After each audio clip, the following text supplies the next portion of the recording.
Assalamualaikum. Untuk tajuk PSV hari ini kita akan belajar tajuk reka bentuk landscape. Okey, awak dah biasa kan dengan perkataan landscape. Okey, landscape ni apa ya? Okey, landscape ialah hiasan reka luar.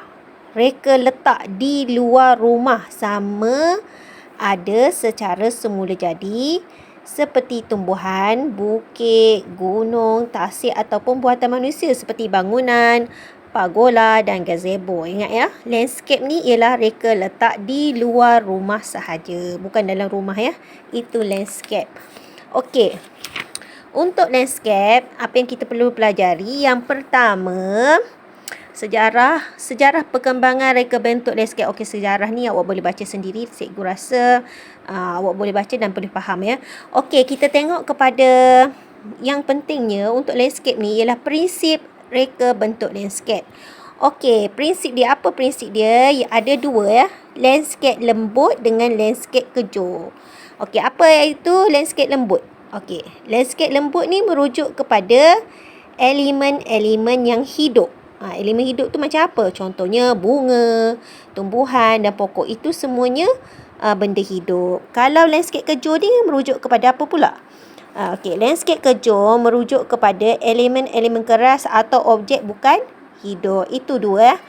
Satu lembut, satu kejor. Kalau lembut ni benda hidup, kejor ni bukan benda hidup. Okey, tengok landscape cantik kan, landscape.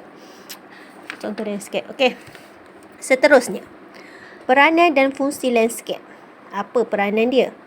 Pertama, estetik. Okey, cuba tengok apa itu estetik. Estetik tu ruang lebih menarik, mengelakkan kebosanan. Okey, tengok cantik. Kalau landscape dia cantik, maka menariklah. Okey, tengok kalau kita landscape kita cantik, kita duduk pun tak bosan. Okey, daripada fungsi landscape juga untuk daripada segi ekonomi. Okey, apa ekonomi itu? Kalau landscape kita kat negara kita cantik, pelancong pun akan datang, tarikan pelancong. Lepas tu sumber ilham. Ilham ni kepada siapa? Pengkarya-pengkarya. Bila ada landscape yang cantik, dia akan menjadi sumber ilham kepada pengkarya. Okey, seterusnya, fizikal. Fizikal tu apa kepentingan landscape ni? Fungsi dan peranan dia ialah mengawal hakisan, mengarah pergerakan. Okey. Seterusnya, untuk tajuk landscape ini, prinsip-prinsip reka bentuk landscape. Apa prinsip dia? Pertama, kepelbagaian. Apa itu kepelbagaian? Landscape yang cantik perlu ada prinsip kepelbagaian. Kalau pelbagai, dia gabungan ya, dia banyak gabungan jalinan dan kompetisi warna dalam landscape. Barulah landscape itu cantik. Kalau kepelbagaian, kalau satu tona je mesti bosan, betul tak? Okey, seterusnya penegasan. Apa itu penegasan? Bermaksud tumpuan atau fokus terhadap suatu elemen yang menarik dan menonjol dalam landscape. Contoh dia bagi contoh. Diwujudkan oleh satu titik fokus atau ciri-ciri istimewa seperti warna, ketinggian, bentuk, bunyi atau objek tanaman. Okey, prinsip lagi, keringkasan. Apa itu keringkasan? Landscape yang ringkas dan menarik. Gunakan elemen penting sahaja seperti tumbuhan, air dan struktur binaan. Okey, kalau kita nak ringkas, kita cuma perlu ada tumbuhan, air dan struktur binaan tu simple sahaja, ringkas saja. Okey, seterusnya prinsip irama. Apa prinsip irama pula? Prinsip ini merujuk kepada perubahan dari satu keadaan kepada keadaan lain secara berperingkat. Menurut pandangan mata, perubahan ini dari segi ketinggian, warna atau jalinan. Okey, seterusnya, imbangan. Imbangan ialah hubungan antara elemen-elemen dalam landscape. Imbangan boleh menjadi simetri atau tidak simetri. Okey, yang seterusnya, kesatuan. Kesatuan ialah gabungan pelbagai elemen reka bentuk untuk mendapatkan satu konsep tertentu. Okey ya. Kalau kita nak buat landscape, kita kena fikirkan prinsip-prinsip ini. Ada 2, 4, 6. Ada 6. Barulah landscape kita cantik. Okey, seterusnya, elemen-elemen bentuk landscape. Yang pertama, topografi. Apa itu topografi?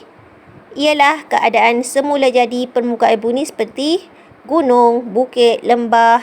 Itu dah memang sedia ada dah. Kalau ada bukit, ada tasik, landscape kita memanglah cantik. Okey, seterusnya tumbuhan. Tumbuhan ialah elemen paling penting, elemen penting dalam reka bentuk landscape. Pemilihan tumbuhan bergantung pada saiz, bentuk, warna dan jalinan. Okey, cuba tengok landscape dia banyak pokok-pokok dia.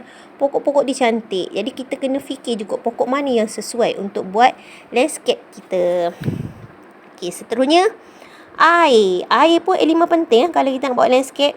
Okey, kalau kita ada landscape, kita ada air terjun, ada kolam, lagilah cantik. Tengok air terjun ni bunyi bila kita duduk kat situ, berbunyi air turun. Jadi air ni pun merupakan elemen estetik dan berfungsi memberi kesan nyaman dan ketenangan. Okey, seterusnya kita tengok struktur. Struktur diwujudkan bagi kemudahan dan keselesaan pengguna. Okey, struktur boleh terdiri daripada batu, konkrit, kayu dan logam. Okey, contohnya struktur ni kalau nak bina landscape dia mesti ada tempat jalan kaki kan. Kalau lorong, kadang tu dia ada tempat gazebo untuk duduk. Okey, bangku, pondok, barulah kita seronok nak pergi kat situ. Okey, seterusnya. Contoh konsep konsep landscape. Dia ada banyak konsep Contohnya, yang pertama, konsep landscape Melayu. Kalau macam ni, konsep Melayu kan. Okey, yang ni konsep landscape Islam. Okey, yang ni konsep landscape Bali. Cikgu memang cantik yang ni lah. Kalau konsep Bali memang cikgu suka. Okey, seterusnya konsep landscape Jepun. Ini contoh landscape Jepun. Okey, ini landscape Thai. Dan ini landscape Inggeris. Okey, konsep-konsep landscape. Okey, saya rasa itu saja untuk hari ini.